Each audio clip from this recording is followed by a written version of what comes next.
नमस्कार बच्चों, आज की हिंदी कक्षा में आपका स्वागत है। आशा करती हूँ कि आप सभी अपने घरों में होंगे और सुरक्षित होंगे। आज हम आरव गद्य भाग से पाठ 6 स्पीति में बारिश पढ़ेंगे और समझेंगे। सबसे पहले लेखक परिचय, उनका जीवन परिचय। कृष्णनाथ का जन्म उत्तर प्रदेश के वाराणसी में 1934 ईस्वी में हुआ। उन्होंने काशी हिंदू विश्वविद्यालय से अर्थशास्त्र में एमए किया। इसके बाद इनका झुकाव समाजवादी आंदोलन और बौद्ध दर्शन की ओर हो गया। बौद्ध दर्शन गहरी पेट है। वे अर्थशास्त्र के विद्वान हैं और काशी विद्यापीठ में इसी विषय में प्रोफेसर भी रहे। इनका अंग्रेजी और हिंदी दोनों भाषाओं पर अधिकार है। वे दोनों भाषाओं की पत्रकारिता से जुड़े रहे। ये हिंदी की साहित्यिक पत्रिका कल्पना के संपादक मंडल में कई वर्ष तक रहे। इन्होंने अंग्रेजी के मैन माइंड का कुछ वर्षों तक संपादन भी किया। इनकी प्रमुख रचनाएं हैं लद्दाख में राग विराग, किन्नर धर्मलोक, स्पीति में बारिश जो हम पढ़ेंगे आज, पृथ्वी परिक्रमा, हिमालय यात्रा, अरुणाचल यात्रा, बौद्ध निबंधावली। सबसे पहले सारांश देखेंगे हम। यह पाठ एक यात्रा वृत्तांत है। यात्रा वृत्तांत मतलब लेखक कहीं गए थे, घूमने गए थे और वहाँ पर उन्होंने जो देखा, जो अनुभव किया, जो महसूस हुआ, जो उन्हें सम्मान मिला, वह सारी बातें इस पाठ में उन्होंने बताई है। स्पीति हिमालय के मध्य में स्थित है। स्पीति जो एक जगह है वह हिमालय के मध्य में स्थित है। यह स्थान अपनी भौगोलिक एवं प्राकृतिक विशेषताओं के कारण अन्य पर्वतीय स्थलों से भिन्न है। जो पर्वतीय स्थल होते हैं उनसे यह स्थान भिन्न है क्योंकि यहाँ की भौगोलिक एवं प्राकृतिक विशेषताएं अलग है, अनूठी है। लेखक ने यहाँ की जनसंख्या, ऋतु, फसल, जलवायु व भूगोल का वर्णन किया है। यह एक दूसरे से संबंधित है। उन्होंने दुर्गम क्षेत्र, दुर्गम मतलब जहाँ जाना कठिन हो, क्षेत्र स्पीति में रहने वाले लोगों के कठिनाई भरे जीवन का भी वर्णन किया है। कुछ युवा पर्यटकों का पहुंचना स्पीति के पर्यावरण को बदल सकता है। ठंडे रेगिस्तान जैसे स्पीति के लिए इनका आना वहां बूंदों भरा एक सुखद संयोग बन सकता है। लेखक बताते हैं कि हिमाचल प्रदेश के लाहुल स्पीति जिले की तहसील है। जो स्पीति है वो एक जिला है और इसकी तहसील है लाहुल स्पीति है। ऊंचे दरों व कठिन रास्तों के कारण इतिहास में इसका नाम कम ही रहा है। बहुत ऊंचाई पर होने के कारण आजकल संचार के आधुनिक साधनों में वायरलेस के जरिए ही केलक व काजा के बीच संबंध रहता है। जो आसपास में जो क्षेत्र है वहाँ आपस में संबंध बनाने के लिए वायरलेस का प्रयोग किया जाता है क्योंकि बहुत ऊंचाई पर है। केलक के बादशाह को हमेशा अवज्ञा या बगावत का डर रहता है। यह क्षेत्र प्राय स्वायत्त रहा है, खुद की सत्ता वाला रहा है, चाहे कोई भी राजा रहा हो। इसका कारण यहाँ का भूगोल है। भूगोल की इसकी रक्षा तथा संहार करता है। पहले राजा का हरकारा आता था तो उसके आने तक अल्प वसंत बीत जाता था। हलकारा मतलब आने का संदेश। जोरावर सिंह हमले के समय स्पीति के लोग घर छोड़कर भाग गए थे। जब उन पर हमला होने वाला था तब वहाँ के लोग घर छोड़कर भाग गए। उसने यहाँ के घरों और विहारों को लूट लिया। स्पीति में जनसंख्या लाहुल से भी कम है। 1901 में यहाँ 32,031 लोग थे। अब यहाँ 34,000 लोग हैं।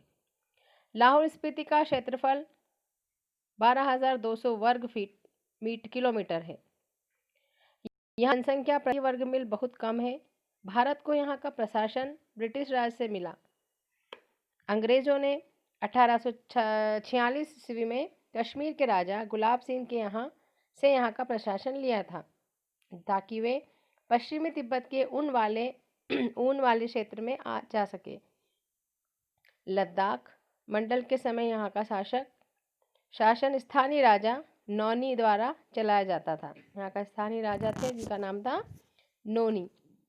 अंग्रेजी काल में कुल्लू के असिस्टेंट कमिश्नर के समर्थन से नोनो काम करता था। स्थानीय लोग इसे अपना राजा मानते थे। 1873 ईस्वी में स्पीति रेगुलेशन में लाहुल व स्पीति को विशेष दर्जा दिया गया। यहाँ पर अन्य कानून लागू नहीं होते थे। यहाँ के नोनो को मालगुजारी इकट्ठा करने तथा छोटे छोटे फौजदारी के मुकदमों का फैसला करने का अधिकार दिया जाता था। उससे ऊपर के मामले वह कमिश्नर के पास भेज दिए जाते थे। जो ऊपर के मामले होते थे वो कमिश्नर देखता था। 1960 ईस्वी में इस क्षेत्र को पंजाब राज्य में तथा 1966 में हिमाचल प्रदेश बनने के बाद राज्य के उत्तरी छोर का जिला बना दिया गया। एक जिला हो गया था। स्पीति 3142 और 3259 अक्षांश उत्तर और 77.26 और 78.42 पूर्व देशांतर के बीच में स्थित है, मतलब मध्य में स्थित है। यहाँ चारों तरफ पहाड़ है। इसकी मुख्य घाटी स्पीति नदी की घाटी है। स्पीति नदी तिब्बत की तरफ से आती है तथा किन्नौर जिले से बहती हुई सतलुज में मिलती है। लेखक पारा नदी, पीन की घाटी के बारे में भी मान भाई से सुना है। यह क्षेत्र अत्यंत बीहड़ और वीरान है। बहुत ऊंचाई होने के कारण यहाँ पर वीरानी छाई रहती है। यहाँ लोग रहते कैसे हैं, यह एक प्रश्न है। स्पीति के बारे में बताने पर यह सवाल लोग लेखक से पूछते हैं कि ये क्षेत्र 8-9 महीने शेष दुनिया से कटे हुए हैं। अब ये कटे हुए क्यों रहते हैं? क्योंकि इस क्षेत्र में सिर्फ 2 ही मौसम होते हैं, एक वसंत ऋतु का और दूसरा शीत ऋतु का। वे एक फसल उगाते हैं तथा लकड़ी व रोजगार भी नहीं है। वहाँ पर कोई लकड़ी या किसी प्रकार का रोजगार नहीं है, फिर भी ये यहाँ रह रहे हैं क्योंकि वे यहाँ रहते आए हैं, उन्हें वहाँ रहने की आदत हो गई। यह तर्क से परे की चीज है। स्पीति के पहाड़ लाहुल से अधिक ऊंचे, भव्य व नंगे हैं, मतलब यहाँ पर कोई पेड़ नहीं है। इसके सिरों पर स्पीति के नर नारियों का आर्तनाद जमा हुआ है। यहाँ हिम का आर्तनाद है, मतलब हिम से बिछा हुआ है, ढका हुआ है। ठिठुरन है, बहुत ठंड है और व्यथा है। व्यथा इसलिए है क्योंकि यहाँ पर सुविधाएं बहुत कम हैं। स्पीति मध्य हिमालय की घाटी है। यह हिमालय का तलवा है। तलवा लाहुल समुद्र की तरह से 1535 फीट ऊंचा है, तो स्पीति 12,986 फीट ऊंचा है। स्पीति घाटी को घेरने वाली पर्वत श्रेणियों की ऊंचाई 16,221 से 16,500 फीट है। 2 चोटियां 21,000 फीट से भी ऊंची है। इन्हें 12 लचर श्रेणियों कहते हैं। दक्षिण की पर्वत श्रेणियों को माने श्रेणियां कहते हैं। शायद बौद्धों ने के माने मंत्रों के नाम पर इनका नामकरण किया। जो बौद्ध लोगों के मंत्र होते हैं उनके नाम पर इनका नामकरण किया गया है। बौद्धों का बीज मंत्र, जो बौद्ध होते हैं उनका बीज मंत्र है ओम मणि पद्मे हुम। इसके नाम पर इसका नाम रखा गया है। स्पीति के पार बाह्य हिमालय दिखता है। इसकी एक चोटी 23,064 फीट ऊंची बताई जाती है। लेखक चोटी से होड़ लगाने के पक्ष में नहीं है, उनके बराबरी करना नहीं चाहते हैं लेखक।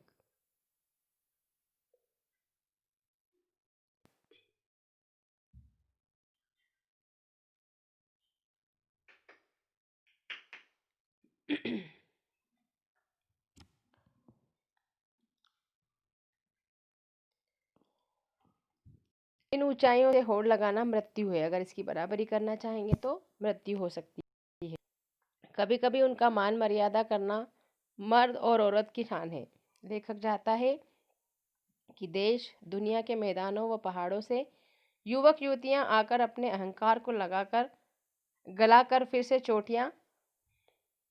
युवतियां यहाँ आकर किलोल करें तो यहाँ आनंद चोटियों के अहंकार को चूर करें। माने की चोटियां बूढ़े लामाओं के जाप से उदास हो गई हैं। युवक युवतियां यहाँ आकर किलोल करे तो यहाँ आनंद का प्रसार होगा। अगर युवक युवतियाँ यहाँ पर आकर रहेंगे तो आनंद आएगा, यहाँ पर आनंद मिलेगा।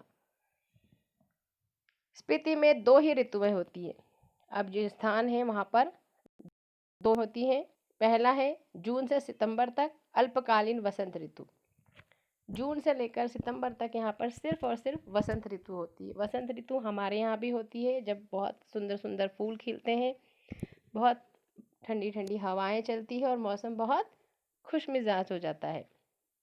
तो यहाँ पर जून से लेकर सितंबर तक वसंत ऋतु तथा शेष वर्ष शीत ऋतु होती है, मतलब ठंड होती है। बारिश यहाँ पर बिल्कुल नहीं होती है। बसंत में जुलाई से में औसत तापमान 15 डिग्री रहता है। जब वसंत ऋतु होती है तो वहाँ का तापमान 15 डिग्री सेल्सियस रहता है, तथा शीत ऋतु में जब ठंड होती है जनवरी में औसत तापमान 8 डिग्री होता है, जो कि बहुत कम होता है। वसंत में दिन गर्म तथा रातें ठंडी होती है। शीत ऋतु की ठंड की कल्पना की ही जा सकती है। जब 8 डिग्री सेल्सियस अगर मौसम रहेगा, पारा रहेगा, तो कितनी ठंड होगी ये हम सोच सकते हैं। यहाँ वसंत का समय लाहल से कम होता है। इस ऋतु में यहाँ फूल, हरियाली आदि नहीं आते। यहाँ पर कोई पेड़ पौधे या फूल नहीं होते हैं। दिसंबर से मई तक बर्फ रहती है। नदी नाले जम जाते हैं। तेज हवाएं मुंह, हाथ व अन्य खुले अंगों पर शूल की तरह चुभती, इतनी तीखी चुभती है जैसे शूल चुभते हैं। यहाँ मानसून की पहुंच नहीं है। यहाँ बरखा बहार नहीं है। कालिदास को अपने ऋतु संहार ग्रंथ में से वर्षा ऋतु का वर्णन हटाना होगा। इसका वर्षा वर्णन लाहौल स्पीति के लोगों की समझ से परे है, क्योंकि यहाँ पर वर्षा ऋतु होती ही नहीं है। वे नहीं जानते कि बरसात में नदियाँ बहती है, बादल बरसते हैं और मस्त हाथी चिंघाड़ते हैं। उनको इन सब बातों के बारे में जानकारी ही नहीं है। जंगलों में हरियाली छा जाती है और वियोगिनी स्त्रियां तड़पती हैं। यहाँ के लोगों ने कभी पर्याप्त वर्षा नहीं देखी। कभी कभार थोड़ी बहुत बारिश होती है। धरती सूखी, ठंडी व बंधिया रहती है।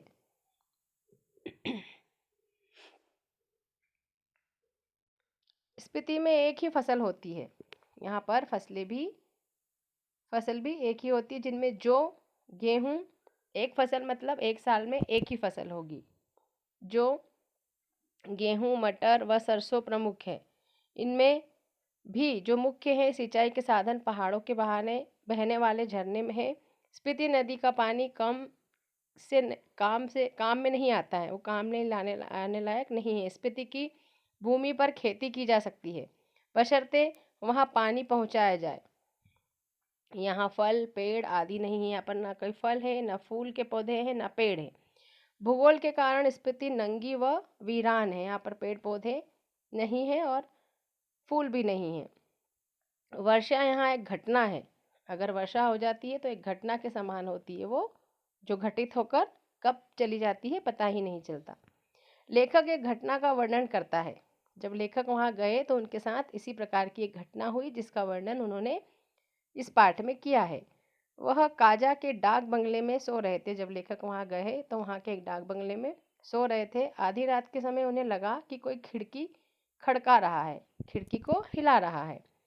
उन्होंने खिड़की खोली तो हवा का तेज झोंका मुंह व हाथ को छीलने सा लगा, मतलब इतना तेज था कि हाथ पैर को छील दिया हो उसने। उन्होंने पल्ला बंद किया, उसको खिड़की के पल्ले को बंद किया तथा आड़ में देखा कि बारिश हो रही है। उन्होंने देखा कि बाहर बारिश हो रही है, बर्फ की बारिश हो रही है।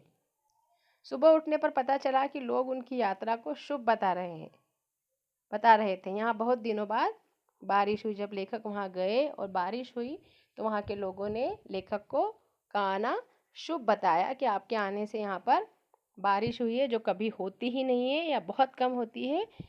तो वो जो बारिश हुई है उसके लिए आप हमारे लिए शुभ हैं। बच्चों, हमने ये पाठ पढ़ा, समझा, आप इसे सुने, पढ़ें और समझें। मैं प्रश्न उत्तर भी भेज रही हूँ पीपीटी में, आप उसे भी ध्यान से पढ़ें और लिखें। अगली कक्षा में मैं अन्य पाठ भेजूँगी। तब तक आप अपने घर में रहिए, सुरक्षित रहिए। धन्यवाद।